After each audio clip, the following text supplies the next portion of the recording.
Tak, ahojte. Dnešným hostom je Ľubko Blažej, môj kamarát, bývalý kulturista, bývalý pretekár,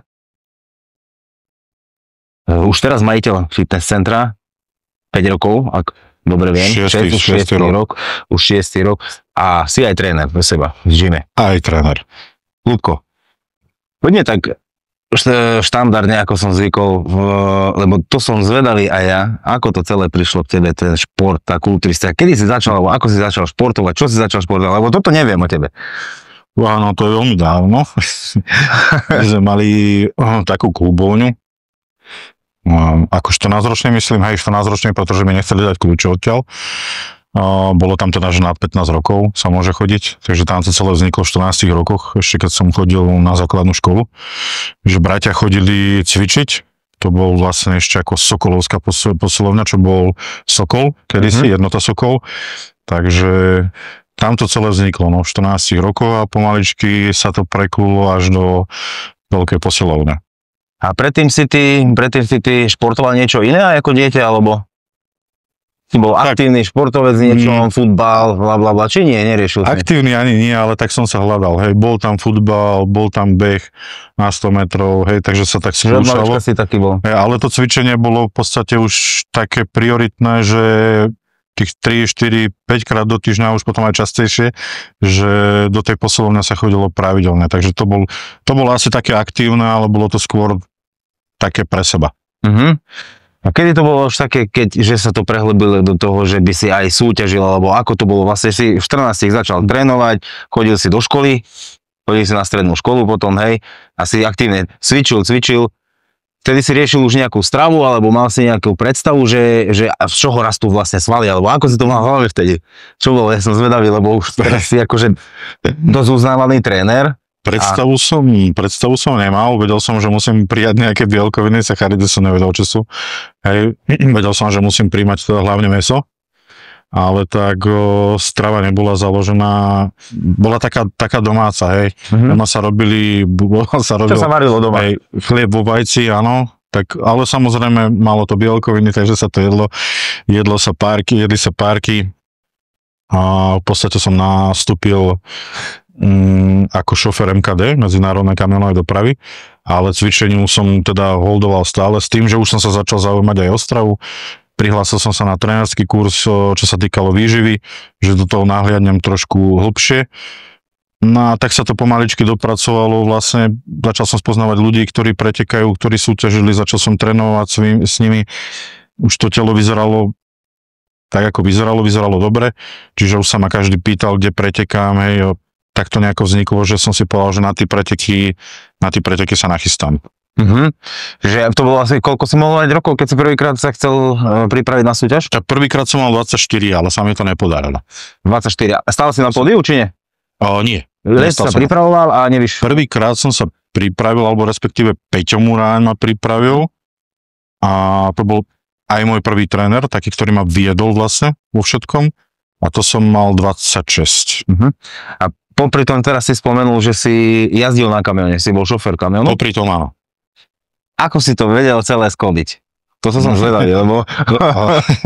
Hej, to boli trávené hodiny za volantom, tak kto robil MKDčku, tak určite vie, pretože je to medzinárodná kamionová doprava. Čiže jazdilo sa Španielsko, jazdilo sa Portugalsko, čiže fakt to boli dlhé trasy. Takže jedlo sa pripravilo na cestách, alebo teda niekedy 3 dni dopredu. Samozrejme, že ladnička tam bola menšia, čiže nedalo sa nabaliť na celú tú dlhú dobu. Keď už som býval dlhšie preč, cvičilo sa vonku v zahraničí, hej, že vždycky ten tréning bol v podstate priorita. Áno, bola to moja práca, ale keď som nastúpil do toho kamionu, tak jediné, čo som mal v hlave, jak som do toho nastúpil, tak jednoducho, kde budem pauzovať a kde budem trénovať, hej. Takže som si vedel vypočítať. Na koľko si odchádzal z domu? Boli normálne... Najdlhšie som bol 14 dní, som bol 2 týždne. 2 týždne, tak... Gibraltar, no. A tak plus minus si chodil na týždeň, alebo tak? Potom, no tak, akože tak priemera na tie 4 dní. Potom už keď sa jazdilo vo dvojke, tak som chodieval na 3, dokázali sme za 2 dní spraviť, alebo teda respektíve za 2 noci sme dokázali byť doma, čiže 3 dní, 2 noci. No ako si to riešil tréningy vtedy, keď si bol, ja neviem, týždeň si bol preč? To bolo divoké, no. To bolo divoké. Vonku sa trénovalo, keď sa netrénovalo vonku, prišlo sa domov napríklad, ja neviem, o 2, o 3 ráno, hej, vedel som, že v ten deň, ako som prišiel, tak v ten deň aj odchádzam, že tovar sa vyložil, tovar sa naložil, znova sa išlo na jazdu, čiže tam sa vraciam späť k tej takej dedinskej posilovni, ktorú sme mali, mal som odtiaľ kľúče, čiže prišlo sa o 3 ráno, o 3 ráno bol tréning, hej. Čiže si sa pripravoval takto na súťaž, že si jazdil na kamione? Áno, takto na preteky, na moje prvé preteky. Akože to je... to len tak rozmýšľam na tým, lebo strašne veľa ľudí, že ja neviem sa pripraviť, lebo robím, ja neviem, 8, ja neviem čo, a ty si na kamione jazdil a pripravoval na preteky. No, pracovalo sa... Hovorím, do toho náhľadne, že ten ajter má nejakú tú dobu, alebo teda má nejaké podmienky, ktoré ty musíš dodržiavať, hej, že či môžeš jazdiť 9 hodín, 11 hodín, podľa toho, koľko máš pauzu. Ale hej, ľudia sa väčšinou sťažujú, že nemajú čas, ale ono to bolo v podstate asi o tom, že taký ten veľký chtíč sa postaví na ten stage. Hej, to bol taký hnací motor z toho celého. Čiže teraz si zhrútil všetky mýty, čo všetci rozprávajú, že nedá sa, lebo. A ty si to dokázal na... Paradox je, že ja mám teraz vlastne aj mojich bývalých kolegov, s ktorými sme boli aj spolu na jazdách a ktorí sa začali tomu venovať, hej, lebo videli, čo mňa teší, pretože nejaký ten vzor niekde chytili, hej, a teraz nemajú výhovorky, že napríklad, neviem, prišiel som v noci, alebo bol som 3 dní preč, navaria si na celú cestu a pravidelne ich stretávam v gyme ako trénujú. A robia progresy. Dobre, tak si sa pripravil ako vodič kamionu na súťaž, prvú súťaž. Ako to dopadlo vtedy? Mal si tu 24-25 rokov? Vtedy to dopadlo tak, že som v podstate s môjim trénerom sme sa stretli aj v kategórii s Peťom Muráňom. A to bolo Liptov Cup. Neviem presne ani v jakom roku to bolo. Ale viem, že sme boli vo váhovej kategórii do 95 kg. Obidvaja ste boli spolu. Obidvaja sme sa stretli, aj môj tréner, aj ja. V podstate on mal ešte pretekárske čísla, ak sa nemýlim, tak mal 134, ja som mal 133. Že vedľa seba ste stáli na pódiu? Vedľa seba, áno. Aj sme boli v podstate vo vyvolávaní obidvaja a dokonca Peťo Morán skončil prvý, ja som skončil druhý. Dobre. Dobre. To bola prvá súťaž, hej? To bola prvá. Čo potom? Čo sa dialo potom? Si išiel domov, kľud, hej, začal si trénovať a rozmýšľal si, že idem ďalej v tomto, alebo mal si zaváhanie, že to už nechcem, alebo si mal si jasné cieľ, ideme v tomto športe, hej? Jasné, tamto vtedy začalo, že jednoducho to je tá podstata toho, čo som hľadal, hej, že tie preteky. Takže automaticky, neviem, či o 2 alebo 3 týždne boli majstrovstvá Slovenska, tak tam sa to stiahlo už do 90-ky, hej, že tam už to bolo iné, takže hneď sa išlo na majstrovstvá Slovenska. Čiže ešte si dietoval ďalej, hej? Čiže stiahlo sa ešte do váha, asi 90 kg. Hej, no a prvé, čo ma napadlo, jednoducho, že musím nechať prácu. Hej. Extrém, dobre. Nechať prácu kvôli tomu, aby si vedel tomuto športu, aby si vedel súťažiť a trénovať riadne, aby si tomu vedel venovať normálne. Hej, aby som vedel do toho pretekania dávať viac.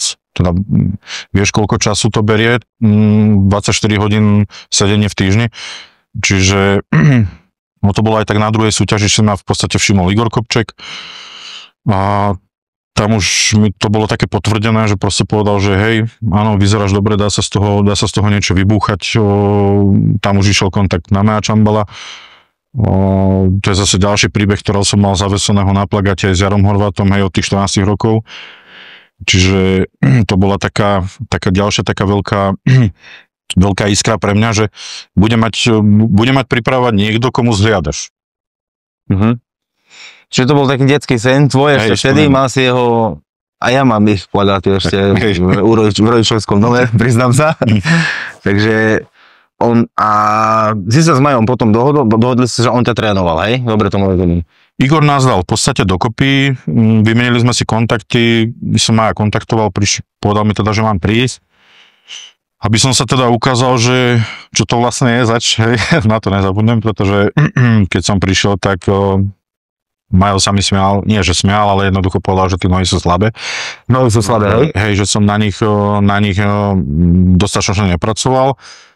Takže to bolo v podstate prvá príprava hneď, ktorá začala na zameranie toho spodku a celkovo dávať to telo, tak Majo strašne dbal na tú symetriu, hej, že to je, on ako tréner vedel poskladať ten tréning tak perfektne, že jednoducho z seba robil tú sochu, hej. Áno.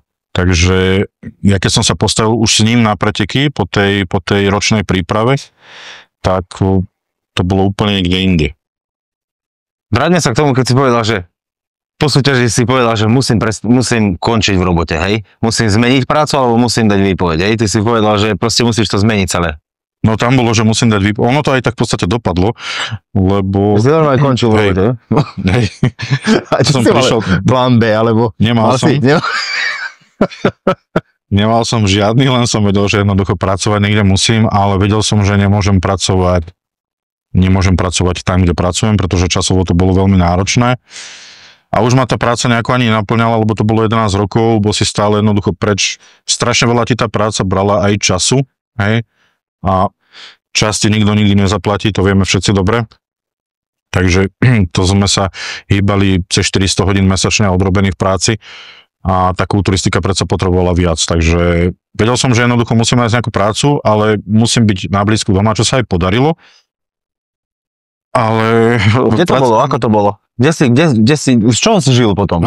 Toto by ma zaujímalo. Nastúpil som v podstate znova ako šofér nákladnej dopravy, ale motal som sa, ako sa hovorí, okolo komína. Hej, čiže už som spával doma, mal som viac času, bolo to jednoducho, aj človek bol viac oddychnutý, čiže zárobkovo to bolo. Dorovnalo sa to vlastne v tej MKDčke, takže som ostal v podstate na Slovensku a do toho som sa začal venovať tomu športu, ale vedel som jednoducho, že není to práve, hej, Orechové, že musím sa začať venovať niečomu inému. Tým, ako som v podstate spoznal Majo mal fitko, mám kamaráta, ktorý žije vo Veľkej Británii, takisto kulturista, takže s ním sme si povedali jednoducho, že poďme do niečoho, poďme niečo vytvoriť, čo nás bude baviť. Hej, tak tam vznikol taký ten nápad fitka, že my sme si volávali, ja som ešte popri tom jazdil na tom kamióne, ale my sme vedeli 2-3 hodiny byť na telefóne a sme si volávali jednoducho, čo by ako mohlo byť, ako by to mohlo vyzerať a takéto koľky. Tým, ja som sa vracal už domov, začal som hľadať priestory, pozerať inzeráty a taký ten celý toho proces, ale toto celé trvalo cez 3 roky.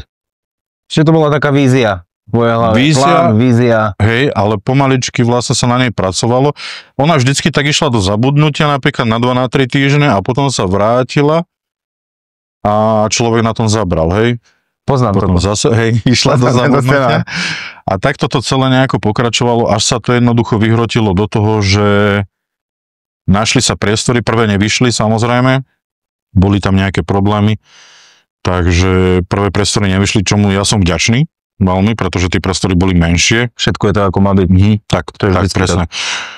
A jak nevyšli, tak som v podstate začal len tak sa voziť po tom Trenčine na aute a začal som hľadať, už som nepozeral ani inzeráty. K tomu som sa dostal jednému pánovi, kde sme sa vlastne v ten deň ešte aj dohodli. Ja som mu podal nejakú tú svoju víziu. Nebol na to žiadny projekt spravený, nebola žiadna vizualizácia. Podal som mu len nejakú víziu, ako to vidím. V ten deň mi odozdal kľúče a na druhý deň už sa aj robil. Že si začal sám prerábať. Hej, v podstate 1000 metrov štvorcových a jeden človek, áno. Hej, že to bolo, každý, kto ma poznal, tak povedal jednoducho, že to je nereálne, hej, že to sa jednoducho nedá. Doma boli zásadne proti tomu, tam boli veľké rozbroje, pretože rodičia boli zvyknutí pracovať, hej, neboli zvyknutí podnikať, ale bolo to jednoducho v inej dobe a pre nich podnikanie bolo strašné také, čoho sa oni báli jednoducho, hej, že čo treba mať prácu na 8 hodín, ísť ráno do roboty, večer z roboty, hej, čiže Oni sa toho dosť obávali, ale tak ja som ako si prestal všetkých počúvať. Robilo, bolo to nekonečné, bolo to 18 mesiacov. Všetko sa robilo v podstate fakt, že svojpomocne.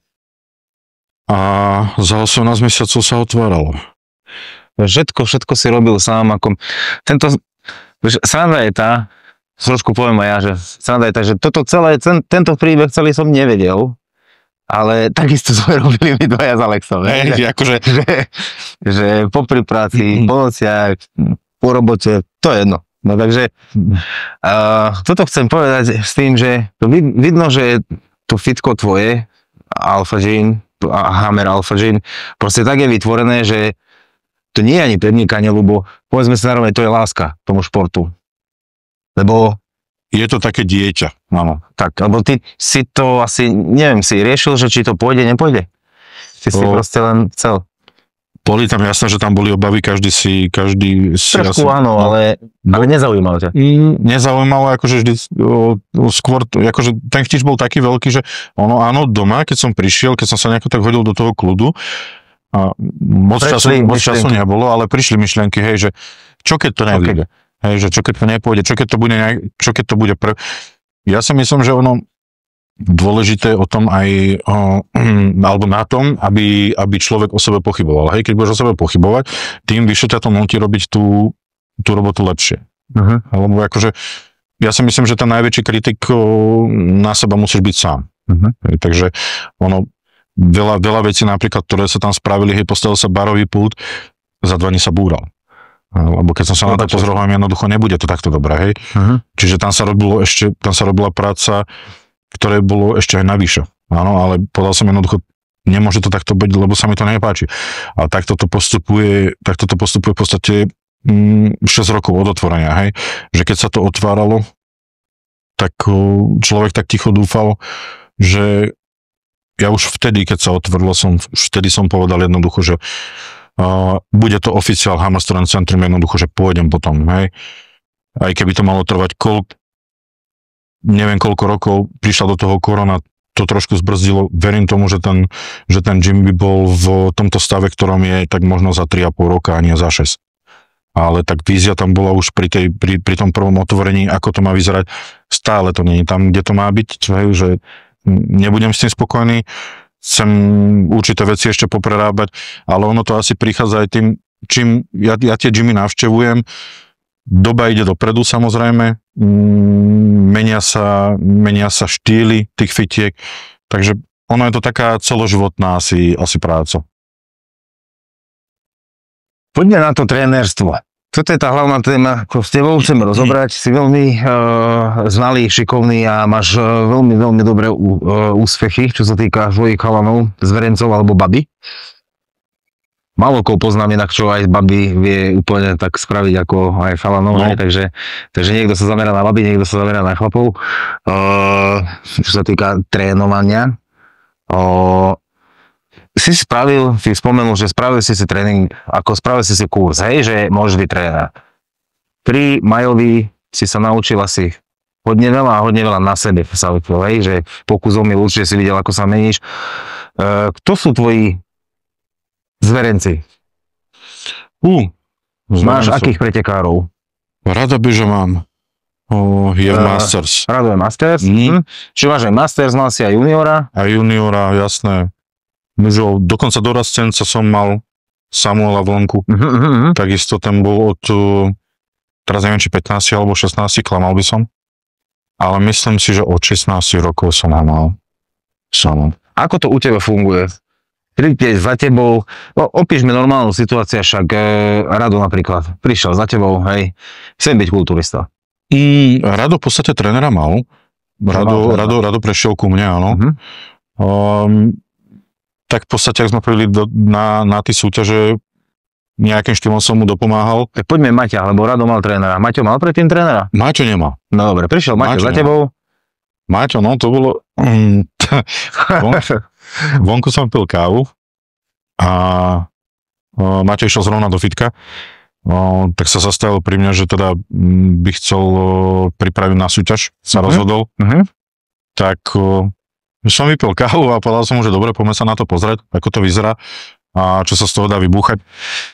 Tak prišiel, ukázal, prepozoval mi, povedal som mu, čo treba dorobiť, kde vidím teda slabiny a povedal som jednoducho, že za rok sa môžeme postaviť na stage a pretekať, ale skôr nie. Čiže ste normálne začali spolupracovať tým, že si mu už vtedy začal nastavovať stravu? Už vtedy vlastne sa aj v ten deň, keď ma oslovil, vtedy sa povedalo, treba dorobiť teda ramená, hej, zadné stehná, treba tú šírku, ruky. My sme už ten deň všetko prebrali a jednoducho išlo sa do toho.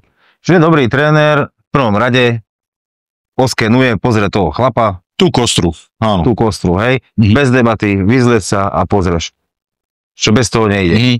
Myslím si aj ja, len chcem, aby to vedeli všetci, že takto by to mal robiť každý tréner. Hneď si mu aj nastavoval stravu. Ako to vyzeralo, tá strava?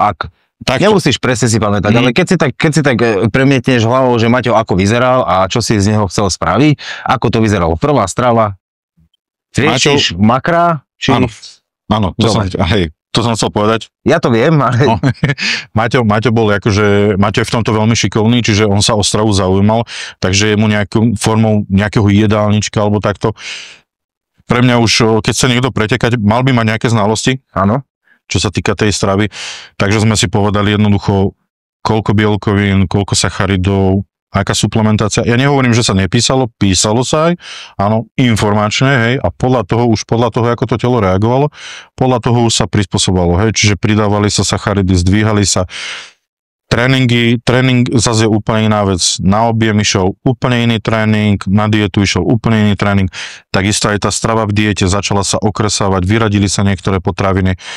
Išli sme sacharidové vlny, za mňa najlepšie, čo môže byť. V podstate tieto všetky veci, aby som to tak zabalil, tak Majo bol veľmi komunikatívny a od Maja som sa veľmi naučil, čiže aj keď bol nejaký problém, alebo chcel som sa o niečom informovať a pýtal som sa to Maja, tak Majo mi to podrobne vysvetlil. Hej? Že on išiel, áno. Čiže nie len na linajkom, ale toto rob, tak. Ale aj ti vysvetlil, že čo, tak. Prečo a kvôli čomu, čo sa ide. Majo bol tiež ten tréner, ktorý mi povedal, toto a toto budeš jesť, takto a takto, dal mi nejaký príklad, tréning, ktorý mi zostavil, odtrénovali sme si ho spolu a ideš. Hodí ťa do vody a jednoducho plávať, hej.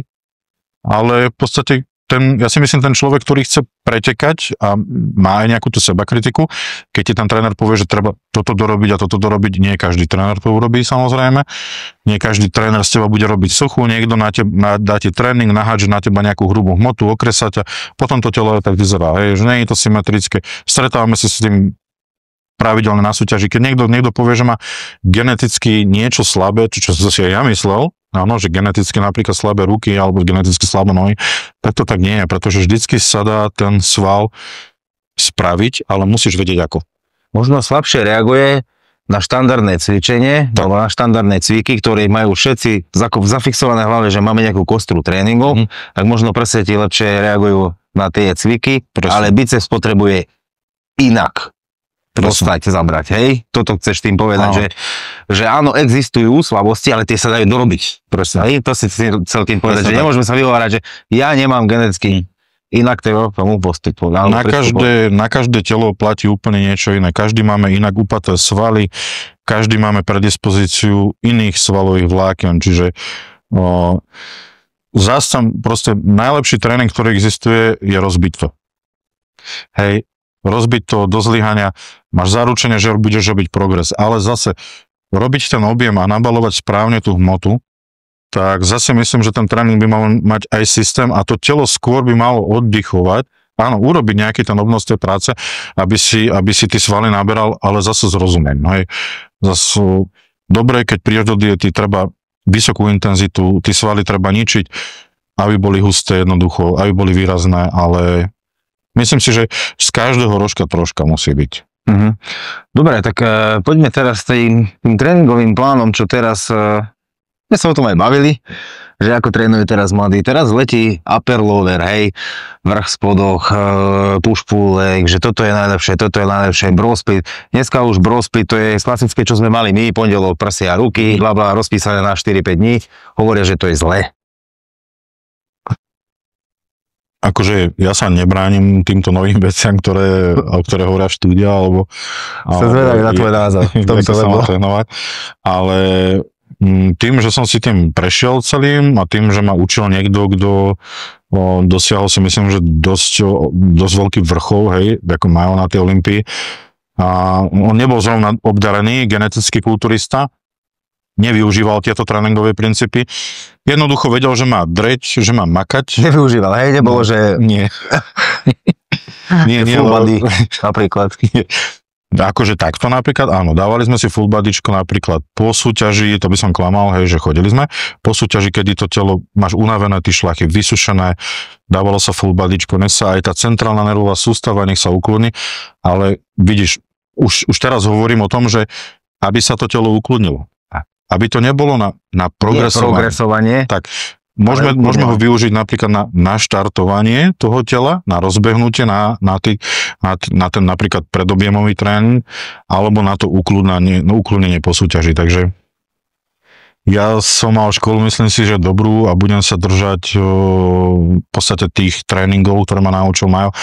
Vyšli sme FST tréningy, akože pre mňa boli, neviem, ja som bolestivé. Hej, ja som na tých tréningoch robil neskutočnú progresiu. Čo som dovtedy napríklad nerobil. Čiže nebolo to nejaké také, že veľkou váhou dve série, po 3 opakovania, obrovské a idem preč. Napríklad objem sme robili aj s ťažšími váhami, samozrejme, že musí tam byť nejaká ťažká váha. Robilo sa 70, 80 až 90% z maxima, nastavila sa teda nejaká hranica tých váh. Samozrejme, že každým tréningom tých 70, 80, 90% vždycky narastalo, hej. Robilo sa na 6, aj na 8, aj na 10 opakovaní, ale už keď sa prichádzalo na vytvrdnutie do toho svalu, alebo teda nejakej tej vytvrdzovačky toho tela, hej, že dieta, snažili sme sa udržať tie váhy, ale zvyšoval sa ten počet opakovaní, hlavne sa pridávali cviky, robili sa super série, robili sa gigantické super série. Ja som s Majom raz zatrénoval nohy, ja neviem, že možno nám to trvalo 35 minút a tam bol 7 cvikov.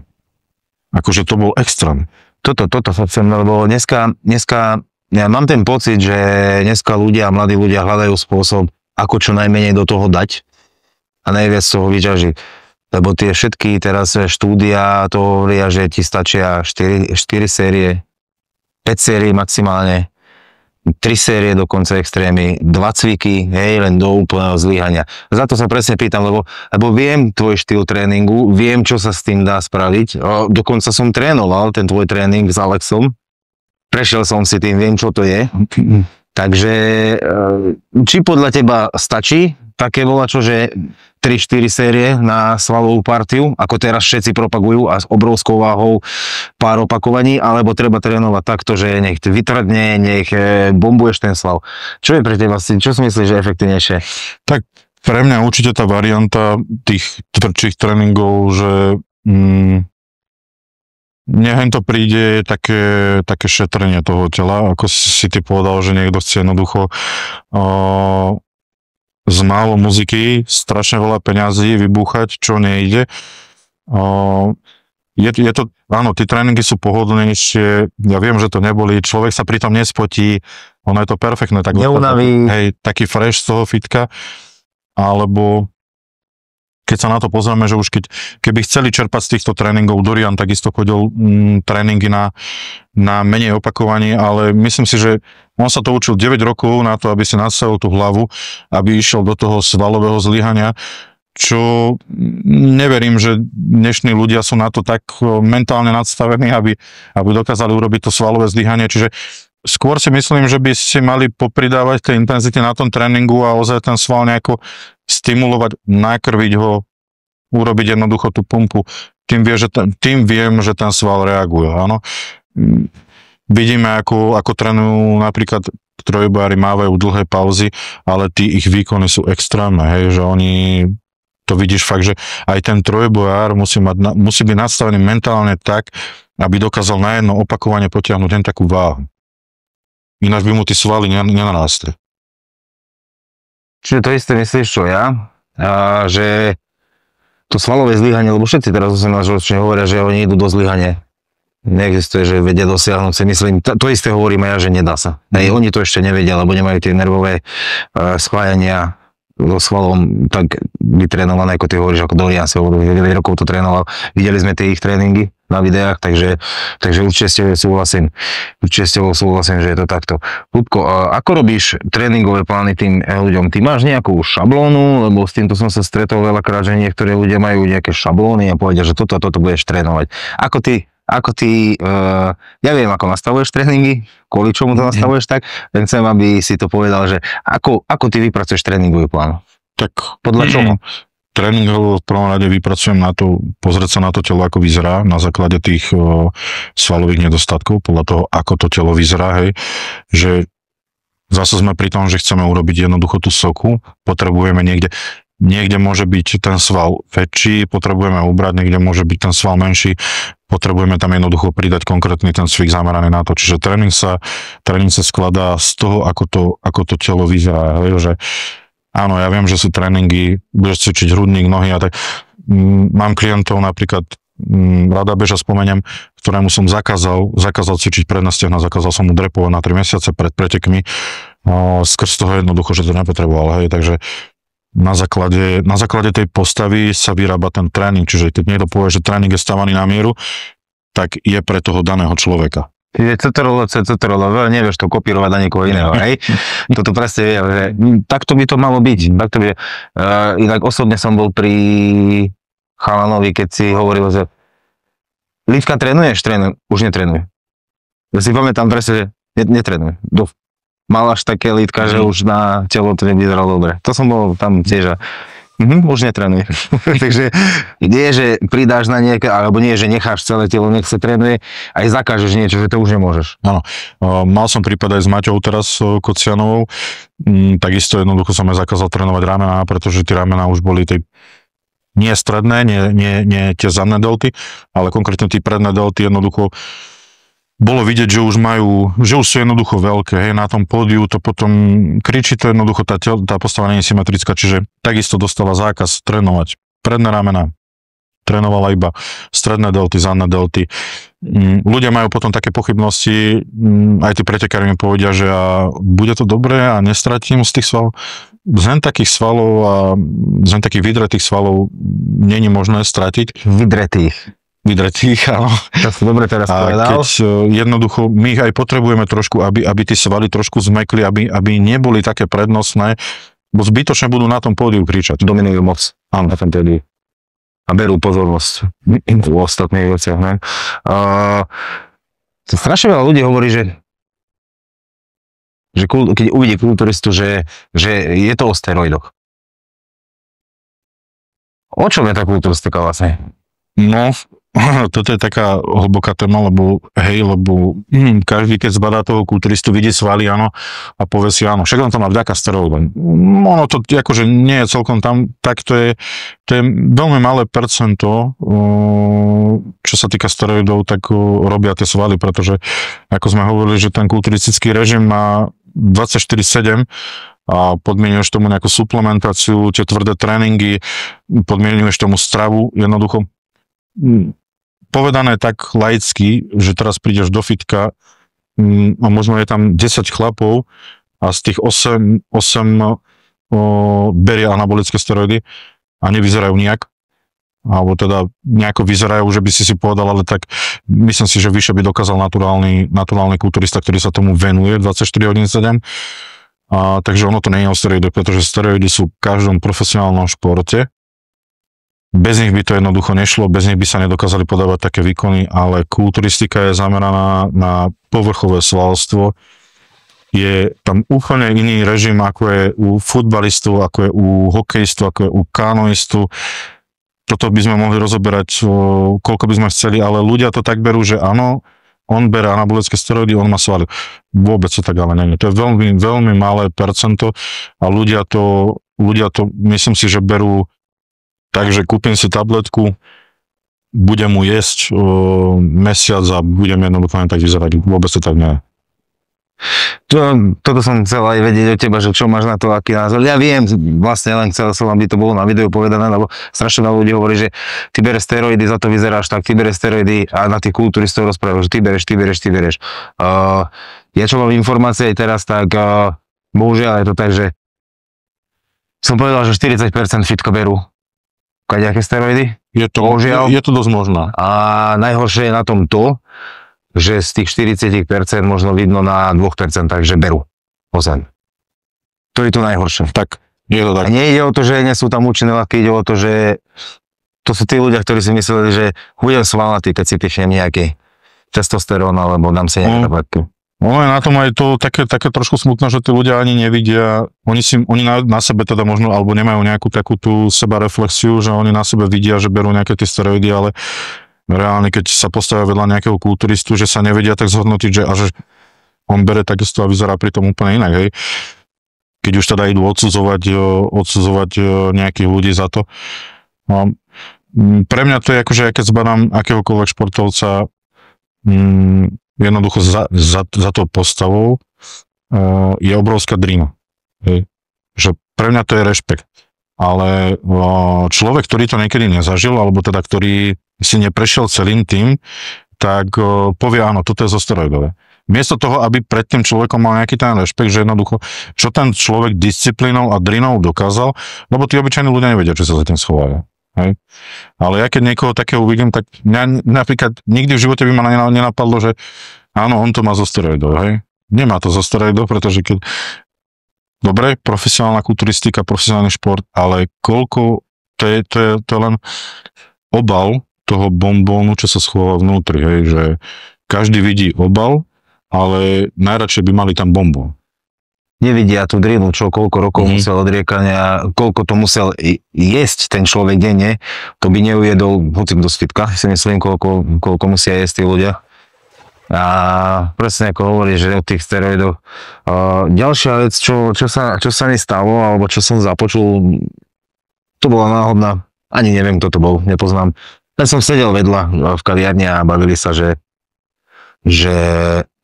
1000 mg testosterónu si pichala chalanisko a neviem čo, ešte nejaké 3-4 orálne si dával do toho a nedalo mi to. Už pozrel som na jeho, vyzeral strašne, že nič, hej, akože úplne, že nebolo v petku. Ja som sa opýtal, že kto ti to povedal, že to máš robiť, alebo prečo, a čo to je málo, že on dole nám tak skúša. A mohol mať tak 20 rokov ten chalán. Čo ty povieš takýmto ľuďom, že? No, to sú takí chemici dnešnej doby. Ako sme sa bavili jednoducho, on tie dávky reálne mohol brať, je to samozrejme, že nebezpečné. A keď to nerobí pod nejakým dohľadom, teda nejakého človeka, ktorý s tým má nejaké skúsenosti. A tým, že bere látky, sa postretal teda s kadejakými ľuďmi, ale veľa ľudí si myslí, že tá látka fakt, že urobí tú robotu za teba. Čiže oni, tí chalani väčšinou berú úplne nezmyselné dávkovania, ktoré neviem odkiaľ berú, možno, že od druhých ľudí, možno, že niekde z internetu, ťažko povedať. Ubližujú si tým na zdraví, čo sa ukáže po niekoľkých rokoch. Toto som chcel, že oni si myslia, že dám si 100 tabletiek, zjem to a trošku mám nejaký pupak volať, že až nič mi to neurobí. To je strašná, to je beh po dlhej trati. To je proste, to sa ukáže o 10-20 rokov a je to tichý zabijak, by som povedal, lebo všetci sme si prešli týmito látkami, poviem na rovinu, ako je, hej, a vieme, že čo to robí a vedome sme do toho išli a vieme, že to nám nejakú stopu nechalo. Len tí ľudia to nevedia, to ma najviac hnevá v tom a dokonca 18-ročný a 16-ročný chalaňov. Toto je ťažká téma. Je to ťažká téma, hlavne robia všetko tie sociálne siete, hej, že aj tí mladí ľudia to vidia tých kulturistov. Jednoducho chcú sa nejako podobať, začínajú strašne moc skoro, čo ja čo poznám teda veľké množstvo tých športovcov, tak nikto nezačínal len tak skoro, pretože to telo je v nejakom vývoji. Čiže myslím si, že aj ten hormonálny systém sa vyvíja. Presne tak. Takže tým si ho v podstate len zabíjajú a hovorím, tí tie škodlivé látky, naše telo je veľmi múdre. Ono sa dokáže samo regenerovať, dokáže sa pečene Strašne veľa regenerovať. zvládne mladé telo. Presne tak. Jed môžeš vypiť, to zvládne, lenže oni ho viacej a viacej opotrebovajú a toto sa jednoducho niekde ukáže. Môže to prísť fakt ako, že človek nechce nič privolávať, ale môže to prísť do takých problémov, kde ten život bude k ničom. Takže bude jednoducho, ten človek bude iba prežívať. Takže toto si myslím, že veľa mladých ľudí si neuvedomuje, ako si ty povedal, že dám si tabletku, dám si 100 tablet, dám si možno 200 tablet a v konečnom dôsledku nevedia, čo ich možno čaká za 5, 6, 10 rokov. Presne. A najhorší, alebo najväčší gól, čo som počul, že ale však ja to mám z lekárne, lebo tam bola nejaká Balkán farma, alebo neviem, aká farma napísaná. Som hovoril, že kamarát, ja som si istý, že tieto veci v lekárni nepredávajú. Tak, presne. Že to bola, kto varí v garáže doma. Tak. Hovorím, takže na toto veľmi opatrne pozeral na mňa, že bolo aj k tomu prívalový letáček, hovorím.